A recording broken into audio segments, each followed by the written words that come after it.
السلام عليكم. أهلا بكم طلبتي الأعزاء طلبة المرحلة الرابعة الدراسة المسائية في قسم الترجمة. محاضرتنا لهذا اليوم ستكون عن الفصل الحادي عشر which is entitled The Semantics of the Sentence Part 3 and the subtitle is Speech Acts أو ما يسمى بأفعال الكلام أو الأفعال اللغوية أو الأفعال اللفظية. First of all, we have to know what the term speech acts mean. What is a speech act? It is an action performed in saying something. We perform speech acts when we offer an apology, a greeting, a request, a complaint, an invitation, a compliment, or refusal. So, a speech act هو فعل يتم من خلاله قول شيء ما، ونحن نؤدي أفعال الكلام حين نقدم اعتذاراً على سبيل المثال، أو نلقي التحية، أو نطلب شيئاً معين، أو نشتكي من شيء معين، أو نقدم دعوة لشيء أو إطراء أو رفض شيء معين. A speech act is an utterance that serves a function in communication. ففعل الكلام هو عبارة عن عبارة منطوقة تؤدي وظيفة معينة لغرض التواصل. A speech act might contain just one word, as in sorry, to perform an apology, or several words or sentences. For example, I'm sorry I forgot your birthday. I just let it slip my mind. So, ممكن لفعل الكلام أن يكون عبارة عن كلمة واحدة، كأن نقول كلمة الاعتذار آسف sorry، أو يتضمن عدة كلمات أو عبارة عن جملة كاملة. So, this is another definition for a speech act. So, a speech act is a technical term in linguistics and the philosophy of language. It is an act that a speaker performs when making an utterance. So, هو عبارة عن مصطلح فني يستخدم في علم اللغة وكذلك في فلسفة اللغة، وهو عبارة عن فعل يؤديه المتحدث حين يقول عبارة معينة. According to John L. Austin, speech acts can be analyzed on 3 levels. So, Austin divided speech acts into 3 levels. قسمها حسب 3 مستويات, which are locutionary act, illocutionary act, and perlocutionary act. And we will discuss what these 3 terms mean.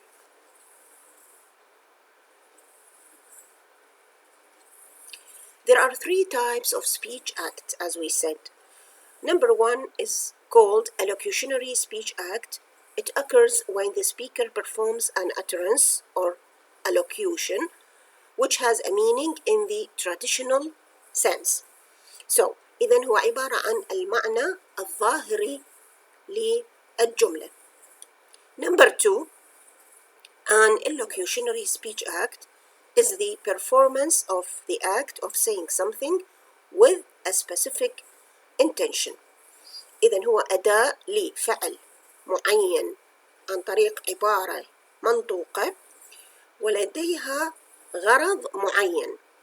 Number 3, which is called a perlocutionary speech act, it happens when what the speaker says has an effect on the listener.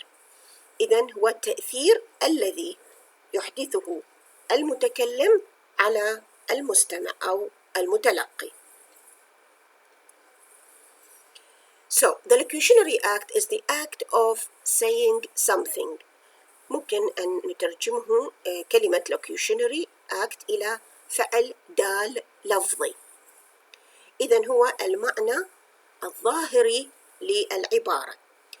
The illocutionary act is the act performed in saying something. That's to say, it is the act named and identified by the explicit performative verb. ممكن أن نترجم عبارة illocutionary act into فعل إنجازي أو فعل وظيفي. إذن هو الفعل الناتج عن لفظ عبارة معينة، ويكون ذلك من خلال الفعل الإنجازي الظاهر which is called performative verb.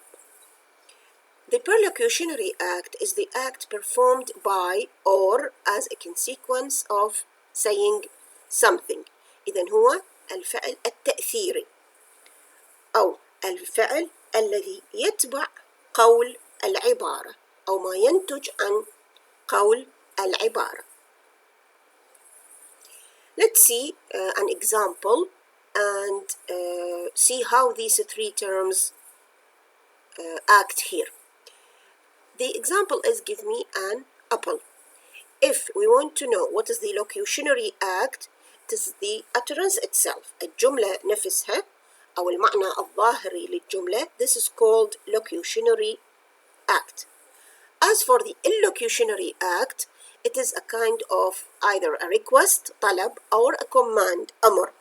Either you are requesting someone to give you an apple in a polite way, or you are commanding him to give you an apple.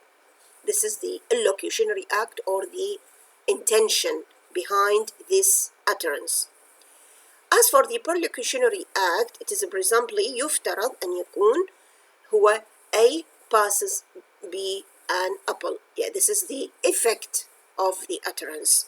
إنه someone will give you the apple. This is the perlocutionary or the effect or the consequence of saying this utterance. Now, in Austin's view, utterances are basically of two types. إذن من وجهة نظر أوستن العبارات تقسم أساساً إلى نوعين. The first type is called constitutive utterances أو هي عبارة عن عبارات خبرية ثابتة.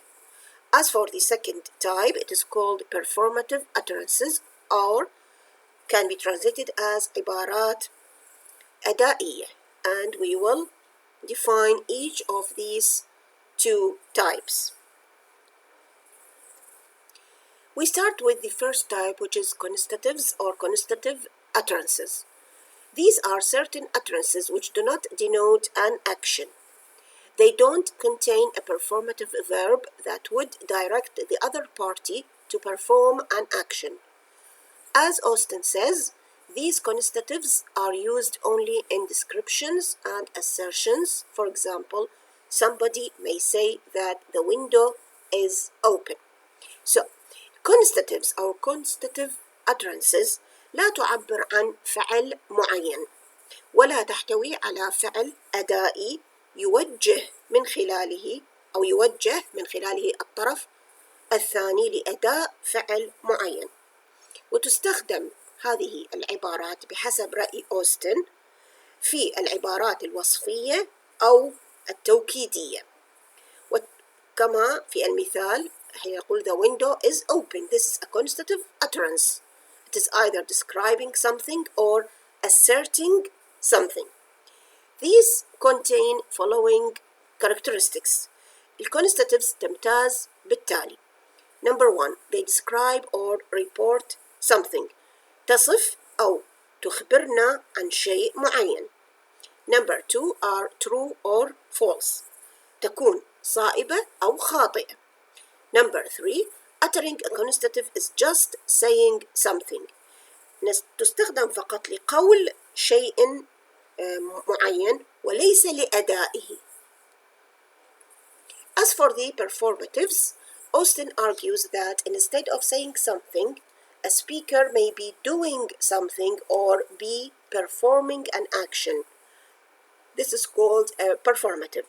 إذن يزعم أوستن أن المتكلم بدلاً من قول شيء معين قد يفعل شيئاً معيناً أو يؤدي فعلاً معيناً، وهذا ما يسمى بالفعل الأدائي.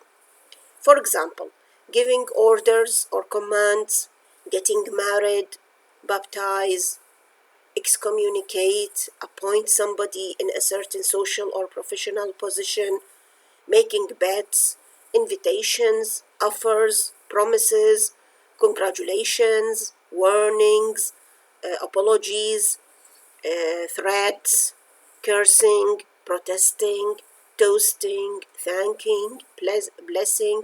All these are performative utterances because something is being done or an action is being performed. That's why they are called performatives.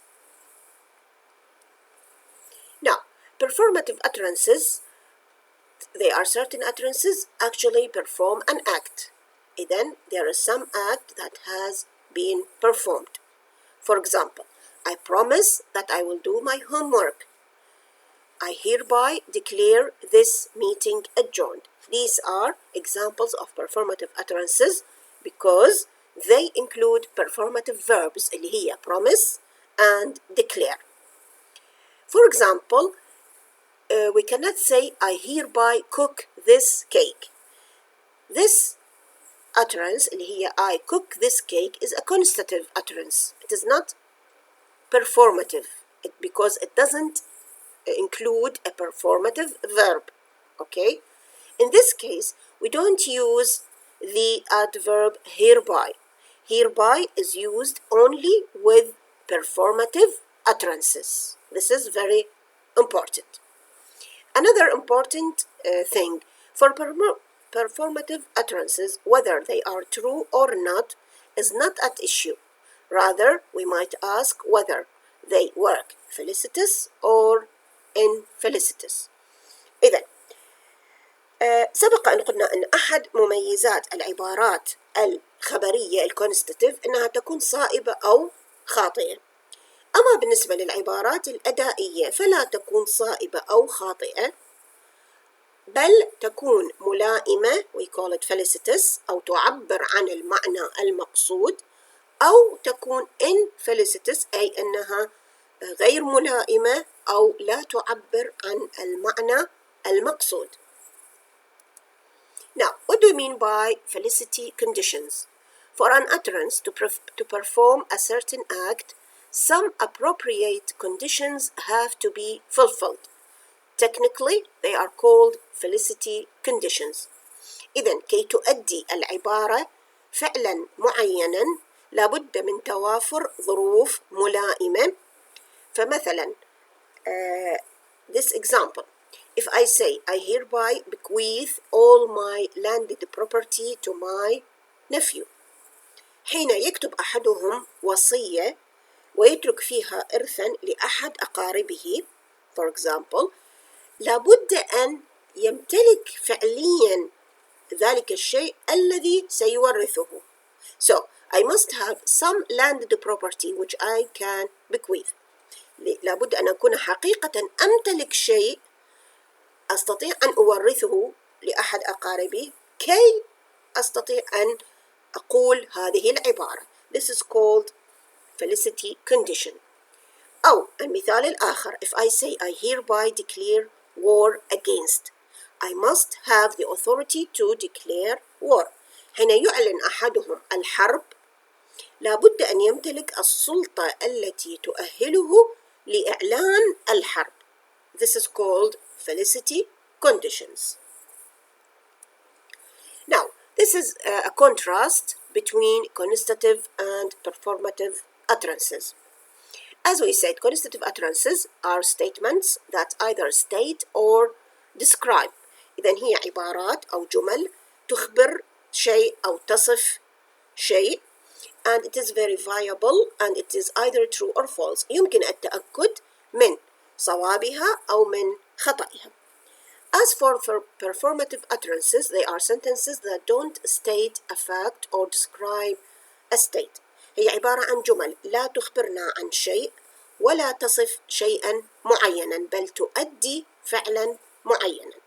So it is used to perform an action, so it has no truth value and are not verifiable. تستخدم كما قلنا لأداء فعل معين، ولا يمكن التحقق من صوابها أو من خطئها، بل يمكن التحقق إن كانت ملائمة أم غير ملائمة. As you see here, there are examples of performative utterances and constative utterances.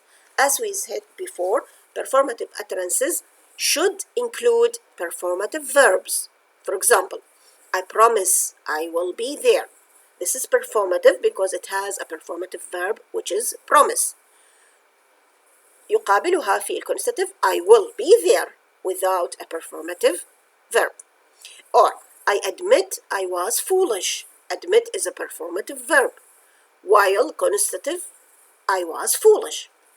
I warn you this gun is loaded. Warn is a performative verb, while its constative counterpart is this gun is loaded. I apologize. Apologize is a performative verb. Its constative utterance or counterpart is I am sorry. I thank you. Thank is a performative verb. يقابلها في الكونستاتيف utterance I am very grateful. I order you to read. Order is a performative verb. Its constative counterpart is you must read. I request you to send me the book. Request again is a performative verb. يقابلها في الconstative utterance send me the book. So as you see, with performative utterances, there should be a performative verb, while no performative verb is found in constative utterances. Now, Austin distinguishes between 5 families of speech acts characterized by the use of certain performative verbs. إذا قسم أوستن أفعال الكلام إلى 5 مجاميع تمتاز باستخدام أفعال أدائية معينة. These 5 families or groups are verdictives اللي هي أفعال الكلام الخاصة بإصدار الأحكام. Number 2 exercitives اللي هي أفعال الكلام الخاصة باتخاذ قرارات أو تنفيذ الأحكام. Number 3 commissives which are أفعال الكلام الخاصة بالإلزام أو التعهد. Number 4 behaviotives أفعال الكلام السلوكية. And number 5 expositives اللي هي أفعال الكلام التوضيحية أو التفسيرية. And we will study them in detail. We will start with the first group, which is called verdictive utterances or verdictives. So, verdictives are speech acts in which the speaker makes an assessment or judgment about the acts of another, which is usually the addressee. إذن verdictives المتكلم يقيم أو يصدر أحكاما حول أفعال الطرف الثاني اللي هو عادة يكون المستمع أو المتلقي. Verbs used as verdictives include. You have to be clear here. Each family or each group of these performative utterances has a group of verbs. كل نوع من هذه الأنواع الخمسة يمتاز بامتلاكه أفعال معينة خاصة به.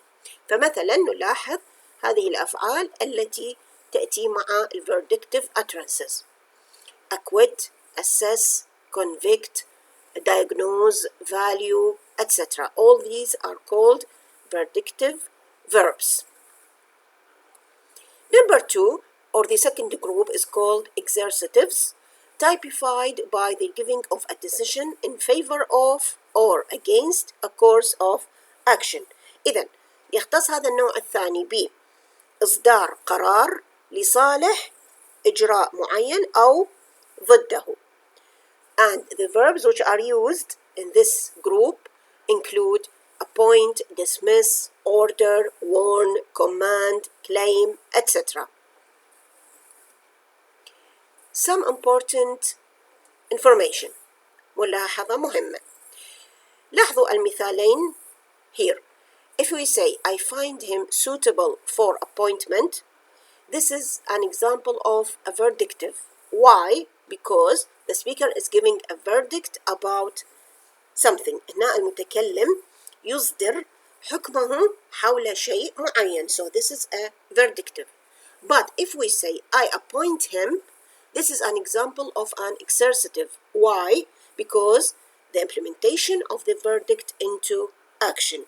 في هذه الحالة وضع الحكم الذي صدر موضع التنفيذ. إذا تنفذ الحكم في هذه الحالة.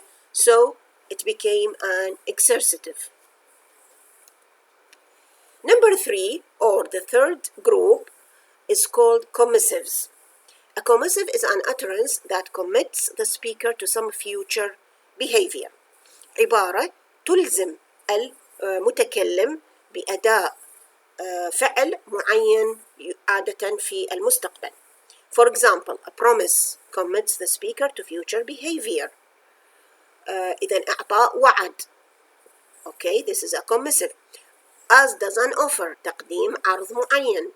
Making a vow, تعهد بإجراء فعل معين. Taking a pledge, إلزام بفعل شيء معين. Or giving a guarantee, تقديم ضمانات. All these are commissives.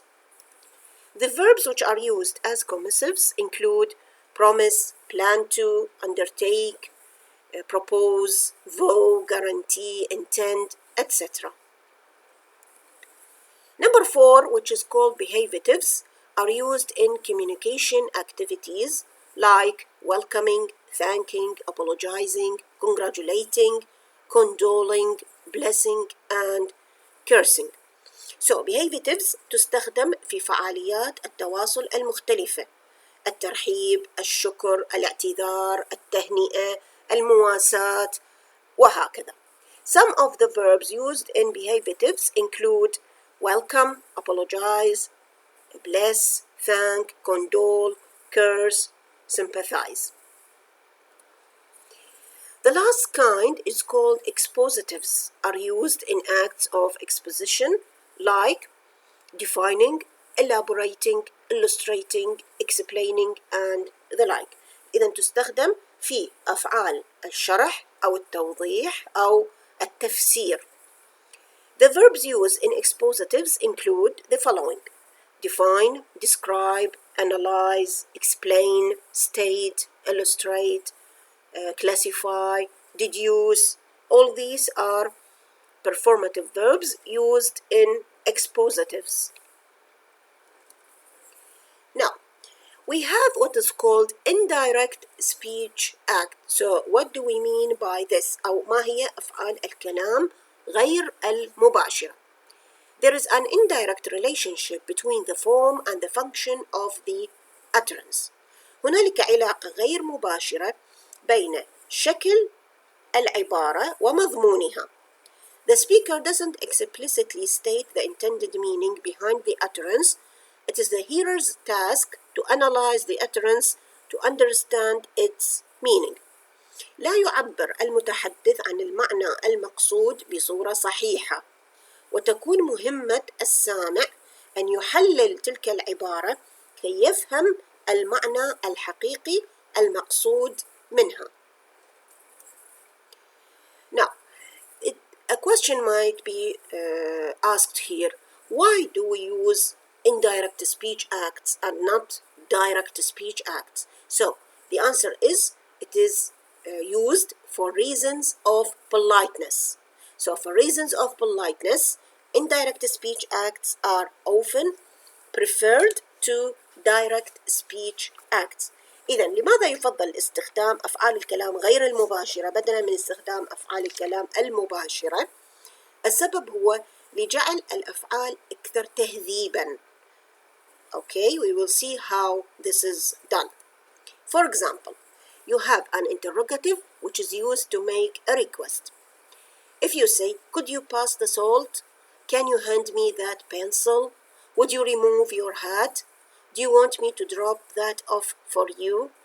Is there any salt? So, as we see here, we have an interrogative question. عندنا جملة استفهامية. This is the explicit meaning. هذا المعنى الظاهري للجملة، هو عبارة عن جملة استفهامية. But there is some intention behind this interrogative utterance. هنالك نية أو قصد معين خلف هذه الجملة الاستفهامية، كأن تكون for request، طلب شيء معين.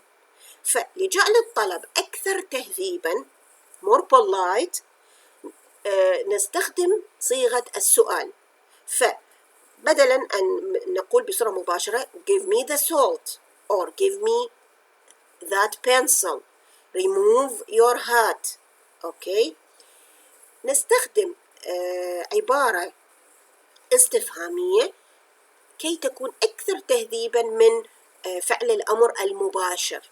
أوكي، so for reasons of politeness an interrogative is used to make a request. استخدمنا عبارة استفهامية لطلب شيء معين حتى تكون مهذبة أكثر من الدايركت speech act.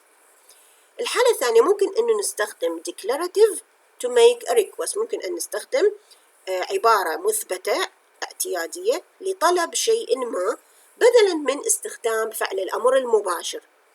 So we can say, for example, you are standing in front of the TV. Instead of saying don't stand in front of the TV or move away from the TV, we use a declarative sentence. نستخدم عبارة مثبتة كي نطلب شيئا معينا and this will be more polite، أكثر تهذيبا. Or you can say, for example, it might help if you turn on the lights. This will be more polite than saying turn on the lights. إذا نستخدم عبارة مثبتة declarative utterance كي تكون أكثر تهذيبا من فعل الأمر المباشر. Okay, so we use a statement, as we said, or a declarative utterance to make it more polite.